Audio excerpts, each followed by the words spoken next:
Akala mo sa movie lang nangyayari pero sa totoong buhay pala, posibleng nagaganap. Ito po ang realidad sa ating mundo ngayon, mga sangkay. Matapos lumabas itong Epstein Files na masyado pong trending ngayon sa buong mundo, kung saan ang nilalaman nito ay mga katakot-takot na gawain. At ang mga involved, mga kilalang tao sa buong mundo, mga leader ng iba't ibang mga bansa, mga sikat na tao, mga bilyonaryo. At ngayon, mga sangkay, kalat na po ito sa social media at mga balitaan.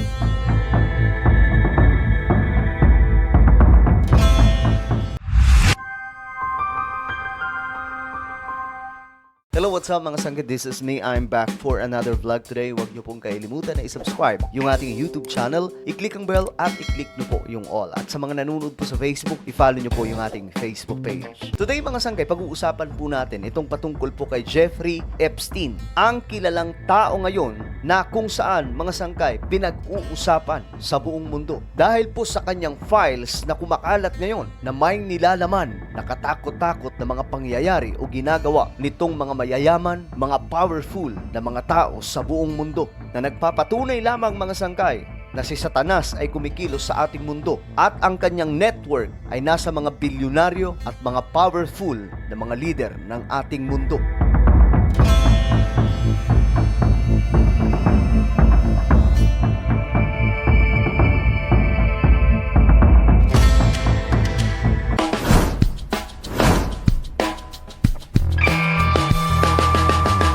May napakagandang isla, subalit may nakakatakot palang nangyayari sa loob nito. Napakaganda ng tanawin kung titingnan. Ngunit ang nilalaman o ang mga pangyayari sa loob ng isla na ito ay talaga nga namang nakakakilabot. Ito ang Epstein Island na ang nagmamay-ari mga sangkay, itong si Jeffrey Epstein, the untouchable man, na napapasunod niya kahit yung mga kilalang leader at mga kilalang pagkatao sa buong mundo.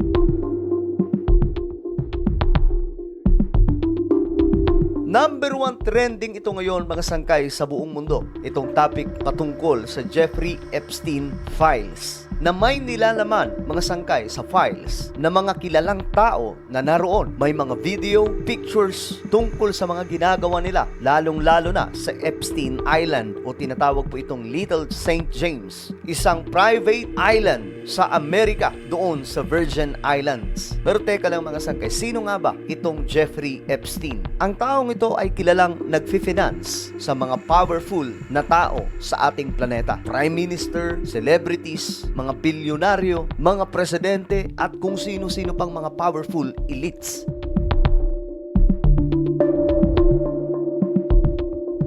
Kung titingnan po natin ang record mga sangkay, nag-umpisa ang investigasyon niya noong taong 2005 dahil sa na ni-report na sa kanyang mansion. Nagtuloy-tuloy ang investigasyon papunta sa 2006 hanggang sa 2008. Siya po ay nasintensyahan ng 18 months in jail. Subalit matapos mga sangkay, ang 13 months, siya po ay nakalaya dahil sa kanyang impluwensya. At mula 2008 hanggang sa mga sumunod na mga taon, marami na po ang lumalabas na impormasyon tungkol sa kanyang mga nabibiktima. Maraming mga conspiracy theory ang lumalabas tungkol po sa kanya. Maraming mga gumagawa ng video patungkol po kay Jeffrey Epstein. Subalit mga sangkay, inakala ng iba na ito po ay sadyang mga paninira o isa lamang pong conspiracy theory na pwedeng totoo, pwedeng hindi. Ngunit pagdating ng 2019, mga sangkay, dito na nga po nangyari ang pagkakadampot muli ni Epstein. At eto mga sangkay ay talagang napakalala na. Epstein is arrested on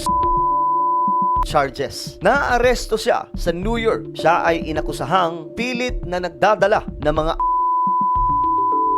for massage. At dito na mga sangkay, marami pong daw ng mga babae doon sa Florida sa kanyang tahanan o mansyon. Sinubukan ng kanyang mga magagaling na abogado na baliktarin ang reklamo, subalit mga sangkay, na-deny sila. Sa bigat ng kanyang kaso mga sangkay,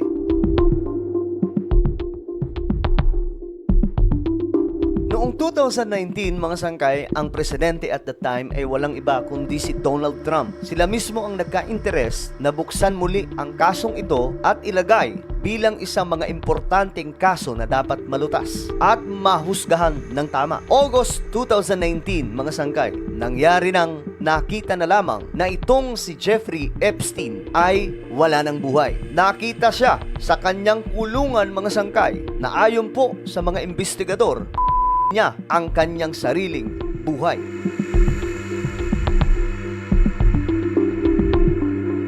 Subalit mga sangkay, mayroon pong pangyayari sa kanyang kulungan noong 2019. Mayroong mga events na talaga nga namang katakataka bago po lumabas ang report na itong si Epstein. 2 days before ng kanyang sinasabing katakatakang mayroon pong record na nakapag-transfer muna itong si Epstein ng $577 million trust fund. Sobrang weird, di ba? Bakit ginawa ito? Tila baga mayroon pong pinaghahandaan mga sangkay in the future ang taong ito. Nung na siya, mga sangkay, sa kanyang sariling selda, nung tiningnan ang record ng CCTV, mayroon pong katakatakang kulang doon. May 2 minutes video na nawawala. Ayon sa mga conspiracy theory, mayroon pong switch na nangyari mga sangkay sa 2 minutes video na nawala. Kung kaya't sinasabi nila na sa sobrang weird na mga pangyayari, posibleng buhay pa raw ito magpahanggang ngayon. At yung nakitang sa loob ng kanyang sariling selda ay hindi talaga si Jeffrey Epstein. Malamang sa malamang mga sangkay, yung mga nagbabantay daw po sa loob ng kulungan na ito ay may malaking involvement na siya rin pong nagpatakas.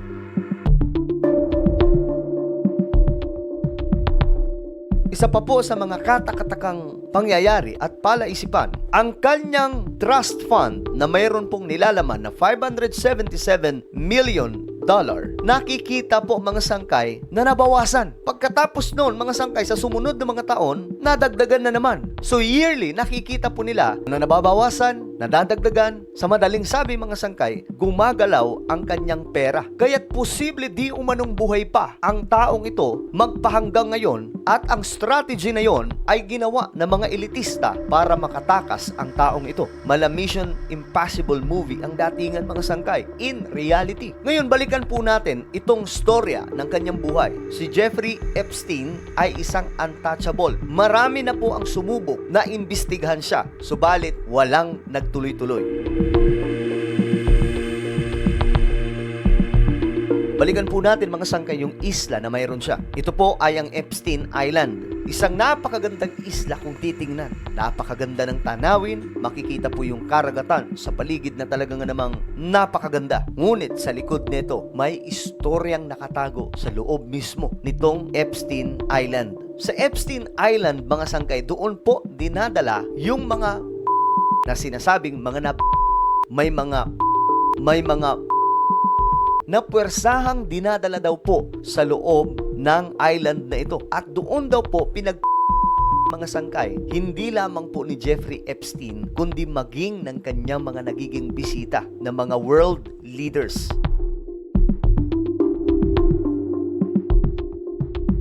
Isa pa sa mahalagang impormasyon mga sangkay sa Epstein Island, ang isla daw po na ito ay mayroon pong ipinatayo si Jeffrey Epstein na Temple for Moloch, na ang ibig sabihin lamang na si Satanas mga sangkay ay nasa loob ng isla na ito. Kung babalikan po natin ang ancient times or ancient texts, pagdating sa mga demonyo, isa si Moloch sa mga delikado. Ang mga elitista daw po ay lumilipad sa isla na ito at pumupunta sila at nagpi-perform ng rituals. Harap daw po nitong si Moloch. At kung babasahin po natin ang Biblia sa Old Testament, sa Leviticus, pinapaalalahanan ng Diyos ang Israel na huwag nilang ibibigay ang kanilang mga anak kay Moloch.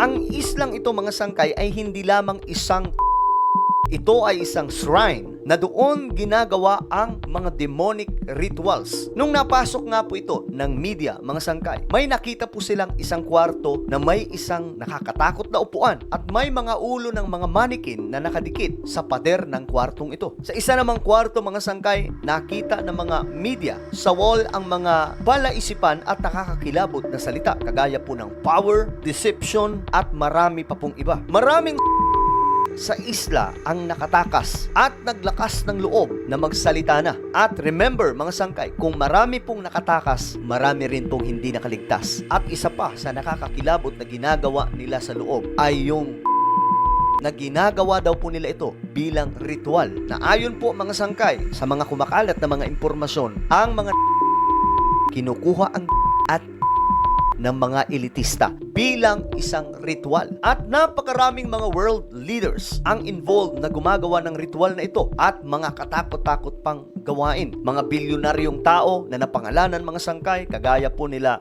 Bill Gates, maging ang pangalan ni Elon Musk ay kasama sa listahan mga sangkay. Subalit, ayon nga po sa report, minsan lamang daw po nakahalubilo ni Elon Musk ang taong ito. Ganon din po si Donald Trump. Naroon din po may mga larawan at video. Subalit, ayon po sa kampo ni Donald Trump, isang beses lang daw po yun nangyari na nakasama niya ang maimpluwensyang taong ito. At nung nalaman niya na raw ang tunay na pagkatao ni Jeffrey Epstein, binanan niya ito sa lahat ng kanyang mga lakad at lahat ng mga negosyo. Lahat ng mga sumusubok na mag-imbestiga, mga sangkay, ay natatakot. Kung kaya't mga sangkay hindi po napupuruhan itong si Jeffrey Epstein. Ganun po siya kalala.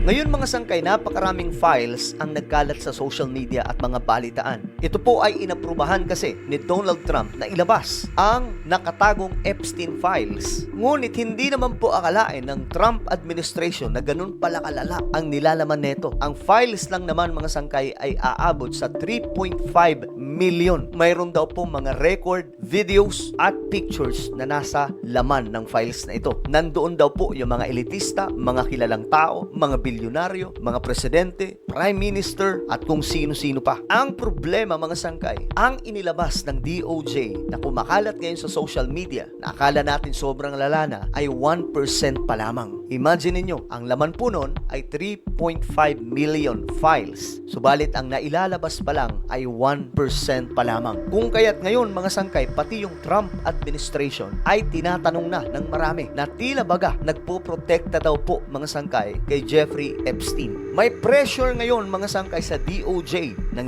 US na ilabas ito. Ilabas ang lahat ng record para magkaalaman na po. Sobrang viral po ito ngayon sa social media dahil po sa mga kilalang tao na mayroon pong larawan doon, kagaya po ni Obama, mag-asawang Clinton, si Biden at marami pa pong iba. Isa nga po sa nakapagtataka, bakit walang nagawa si Biden at Obama at that time? Pero sa Trump administration, lumabas ang files.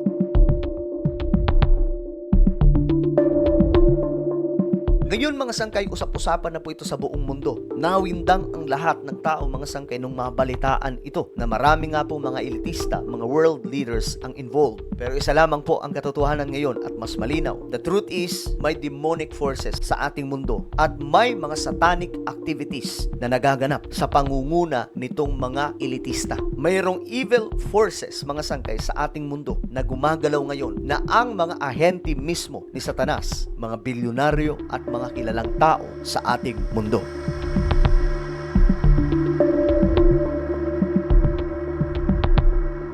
Ano po ang inyong opinion sa ating napag-usapan ngayon? Comment down below. Huwag niyo pong kailimutan na i-subscribe yung ating YouTube channel.